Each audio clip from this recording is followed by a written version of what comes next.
So your values are essentially your guiding points or your North Star, or what is important to you that is going to help you make decisions and set goals and all of that stuff. And I find that when I first started setting goals, I was setting goals based on what other people told me was the definition of success. So I'd set goals in all these different categories, and I was told I had to have a certain number of goals in all these different categories, and I'd do it. And then at the end of the year, I'd take a look back and I'd feel like a failure because I'd only completed or achieved half of these goals. But what I realized after several years is the goals that I wasn't achieving were either not my goals or they were things that I'd made up to fill up those categories.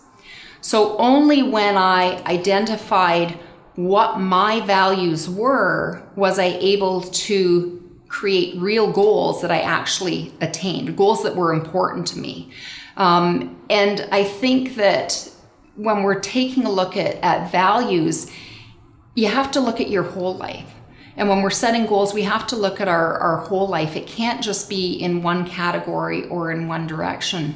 And I think that in order to identify what your values are, you need to take a look at what brings you passion and what brings you joy. So if you write out, what your ideal day looks like or what your ideal life looks like, take a look at what themes keep showing up over and over and over again, and then you can kind of narrow down what is a value to you or what your highest core values are. And I find that having values or knowing what my values are also helps me say no to a lot of things. So when I'm asked to do things either in chiropractic or with my family or, as a professional businesswoman, I can take a look and say, okay, does that align with my values? Does it align with my values? And does it align with my goals? And does it align with what I want to achieve this year? And if it doesn't, I used to get talked into saying yes to those things because sometimes I'm a people pleaser and I want to help and contribute and all of that stuff.